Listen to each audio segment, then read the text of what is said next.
says starting recording, but it's not really recording.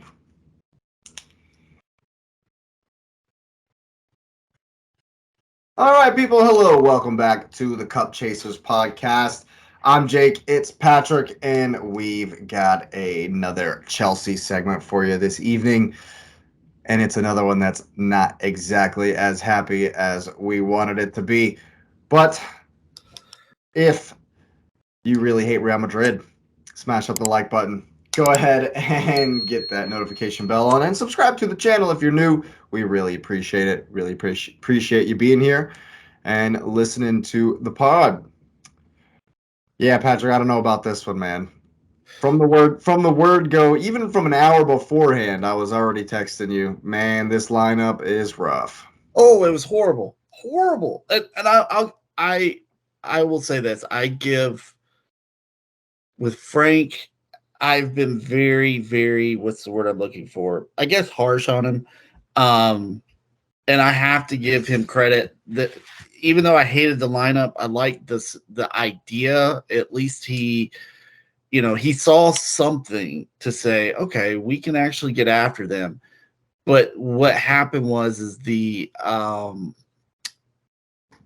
lineup just didn't get it, especially up front. Like I don't. Okay, I understand why Conor Gallagher is still used because he plays for the badge. He's active. But he's frustrating. He won't put it like his skill is not there. If you need somebody who's gonna work, great. He's fantastic for that. But if you need quality, you need somebody to finish, and that's what he was being asked to do in this game. Totally wrong. Totally wrong. I thought I didn't rate him at all, honestly. I thought he was decent at Palace. I don't even know why y'all bought him to begin with. Oh, he's an academy kid. Fair enough. He was on loan at Palace. Yeah. Okay. Shouldn't start for me at ever. Oh no. He should be a sub that's going to come on when there's tired legs. You let him, push the defense to cause a turnover because he can run around like Mighty Mouse, but he doesn't have this. Oh well, hello. Hello, gentlemen. What's up, man? Just out of nowhere. What's up, Lewis? How you doing, man? I am great. I'm driving, so I'm gonna try to pay attention to. Perfect. All right, perfect. Great response. Great response. My spot, busted into the conversation. But no, I thought the midfield was good, even though I'm really starting to question what exactly COVID brings right now. Defense was organized. I'll say that. It was organized. Shalaba, he continues to just I don't know. I understand that he's being put in situations that he's probably not prepared for, but at some point you got to rise to the occasion. I mean, he hit that long ball to James, and then James, that first one, it was like in the 9th minute. He hits that long ball, cross-field pass, great ball. James brings it down, puts it across, and of course Havertz whiffs it or whatever, but it squirts through, and then Conte's got a free shot in the box. Yeah. It was popped up. It was like a volley, but gotta score. God, he had time to pull it down and take a better shot too. Something that's gotta. I mean, you can't miss opportunities like that. I know it's Conte. I know that's his second game in 13 years or whatever, but gotta score. No, I mean, in that situation, he's got to score. You expect him to score. I did read that Reece James was going to come off at half, but he ended up taking some medication on the sidelines and told Frank he was fine. Lord knows what that means. Lord knows what that means. Had some Red Bull. But I really do think in that build up to the half, if James was at full strength, I think we find a way to get a goal there, because there was a situation where if he had made a run into the box that was clearly there for him to make, but that was at the time where he was kind of nursing something. He wasn't really trying to move. I think we get a goal. I think we could have gotten a goal there, just because he's got a pretty good shot. He's probably got the best shot of the team right now, as bad as that sounds. But, you know, Real, while they did take the pressure for a long time in that first half, they still had some good chances in the first half. Modric played uncharacteristically poor. I mean, he was a little sloppy in that first half. Second half, of course, he looked like Luka Modric. Well, that's a credit to something that I noticed in this game as well as in the Bayern City game. And it makes me wonder, and it's another overall point that I'm going to make in the Arsenal segment, but it was the intensity. From the first whistle, Chelsea exhibited an intensity we have not seen all season. We'll call a spade a spade. It was desperation. They knew from the word go they were going to have to do something special. And they knew that was going to take every ounce of energy that they had. And the commentator even mentioned it, 35 minutes in. He's like, Chelsea have pressed and have hassled and harried and worked and worked and worked. Can they do it for 90 minutes? And we saw that no, they couldn't. But in the first half, you say Modric wasn't that great. Well, that's because y'all were pressing like absolute animals. Yeah. I mean, we put the pressure on them, and going into the half, even though we hadn't scored, I felt like, okay, if we make a couple changes, we can come out of this into the second half, score early, it really put some pressure on them. And that's where I get frustrated with Frank, because he set up the team to get to a certain point in the game so that he could bring on the attackers. That certain point should have been halftime. Absolutely. Because then at that point, you're not risking getting ran over 5-0 in the second half. I mean, it's possible with Real, of course, but it wasn't looking probable. I mean, Benzema missed a couple shots. I mean, if it wasn't for both of their goals were tap-ins from a yard out. Exactly, which we'll talk about my frustrations with that here in a minute. But if he puts on Felix, Mudryk, I don't know if y'all noticed, that dude works. He is all over the field, even on defense. Yep. And I have to give him that, because he's obviously trying to play for his spot and to win, which is missing. But I will say this: if he had brought on a Mudryk, maybe he doesn't take advantage with his speed, but he has the skill to make something happen. There were multiple times he could have made something happen in that second half once he finally came on when we were down 1-0. And that was a frustrating thing. As soon as we went down 1-0, he puts on Felix, Sterling, and Mudryk, which I wouldn't put on Sterling. That's another story for itself. And Felix, I mean, he made a pretty good run. Mudryk made a pretty good run. Sterling was pretty absent. Absent. Yeah. But I will say on the first goal, I can't remember. Let's see. Yeah. First goal, Reece James doesn't cover Rodrigo in the box. He looks at him. He looks directly at him. Does not cover him. Tap in.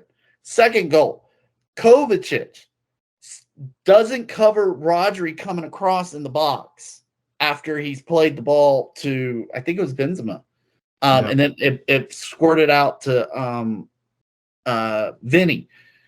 Kovacic could have covered Rodrigo, so there's not a tap in, and he didn't do it. And that's where all of this gets so frustrating because it's the little things. Mm-hmm. You know, you play well, but you shut off when you shouldn't in this situation, ever in this situation, because you're playing for your life and you shut off and you let a guy get a tap in. And that's all it was. It was a tap in. Mm-hmm. Absolutely. And so that's where I get frustrated with Kovacic, because you watch him in the game. He doesn't seem to have an idea in mind. He's just going to kind of dribble around. And then you see him totally just leave a guy wide open in the box. Then you go and watch Reese, who I know he was injured, but he could have at least stepped up 2 feet and defended Rodrigo. Yeah. Easily. Absolutely.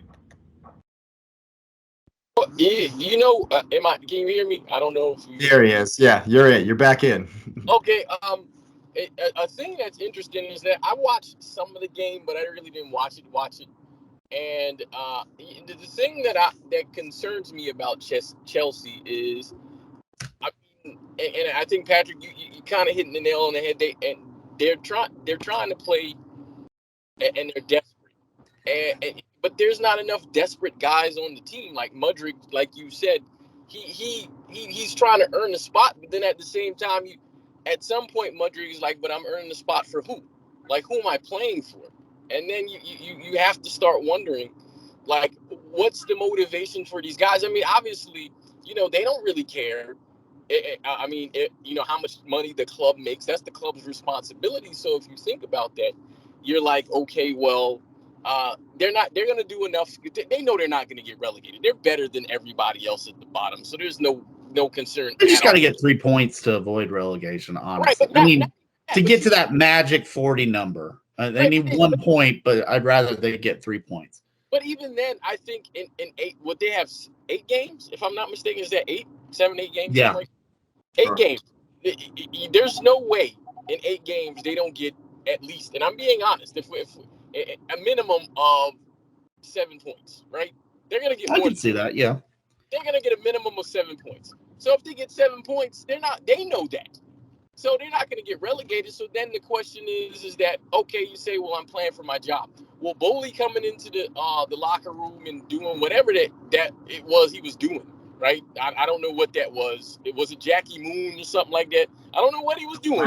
It might have been a Jackie Moon. Yeah. But whatever he was doing, I'm just being honest, the players don't respond to that because they know this is a guy that doesn't understand. This is like Borat coaching basketball or something. It just doesn't make any sense. So you get Mudryk because he's young in his career. That at some point he's gonna be like, but I'm playing hard for who? Because then he looks at the guy who's starting over him, Sterling, or who plays in front of him. And you're like, well, Sterling is just, he's not doing anything. And so you're just like, at some point, all of the guys are going to get like that, right? And then I think, and I doubt it happens because you always obviously have mercenaries. Then you're going to be like, well, who's going to come to the club? Now, obviously, Chelsea has enough money to get guys to come in. But I mean, who are you getting? Are you getting guys that want to play for the club because they love the badge and opportunity? Or do they just want money? And at that point, if you just keep getting money guys, then Chelsea, as you know it, the club that you love, Patrick, won't exist anymore. Right. Because it'll just be mercenaries. And at that point, what do you do? Like, I mean, the owner is not going to sell a team because, similar to the Glazers, this guy is about to make money hand over fist over Chelsea. So why wouldn't he? Like, Chelsea's coming to the States, right? Yep. They're gonna whatever money that they didn't get in Champions League, they're gonna make all of that here in the States, all of it. They're gonna make all that money, and so it won't matter. They're not only gonna make more money, new supporters clubs and all that crap is gonna start, and so Boehly is not even gonna be phased, and everything will just be conjecture. So my question is one, was Real Madrid really that good? And my answer is, they have really good players, but they're long in the tooth, which means Chelsea had a realistic chance against them. But Chelsea, as a team, doesn't exist this season. And so the question is what if? And I mean, I know X is not here because I know X is in favor of it. But, I mean, I get like I understand the sentiment, but what did what did hiring Frank Lampard do? I don't think it did anything. I mean, you appease the fans. The fans are not stupid though, because I know for you, Patrick, Did you appease the barely fans though? criticism. It's 4 straight losses. Yeah, you've been honest. Yeah, it's the worst run in history since '93. And here's the thing. Now, remember when Potter was there? X had all the stats about Potter being awful, and I hate to say this, only because I understand you guys are attached in an emotional way, but that makes Frank kind of worse than him. I agree completely. I mean, you kind of missed the opening for me, but I've been harsh on Frank, and it's been deserved. I mean, I've pointed out in multiple games, specifically Wolves and Brighton, we never had the ball. Never had the ball. We were just playing defense the whole time. But yet we've got flyers on the ends that we're not even putting on the field to give them a chance. And when we put Mudryk on the field, he creates a chance. Was it lucky? Yes, most definitely. But there was work by him to create that chance. We've scored, I think we scored 1 goal in the last 8 or 6 matches, something like that. I mean, Jake, did we do predictions yet or no? No. Okay. Well, then I won't talk about Chelsea won't play until Wednesday, so. Because I didn't pick Chelsea to win this week. I've been pretty fair where I'm like draws, but I didn't pick them. And think about it. This is me picking, seeing what United did today. I still didn't pick them. Well, yeah, because they're not actually playing United until later because United are playing Brighton in the FA Cup. I mean, that's right. So Chelsea did a nice long break. They actually play the same day we do. Brentford. They play the same day Arsenal and City do. That's their next game. Is not to okay. Yeah. Yeah, and our next game is against Brentford. Yeah, and then your game after that is at the Emirates. Yay. The funny thing, now I know a while back we were talking about that the Chelsea game might be something, for Arsenal. Hey man, I'm gonna go ahead and say it. Arsenal's gonna smack Chelsea, man. They're gonna completely destroy them. No, I agree. Y'all play Chelsea on the 21st of May. I mean, we're the sacrificial lamb this year. Chelsea's running is not great. No, it's not. I mean, we should beat Forest. It's on the road. It's at home. It's at home. Bournemouth will be tough. It will be tough. I still think I think we pull that one out.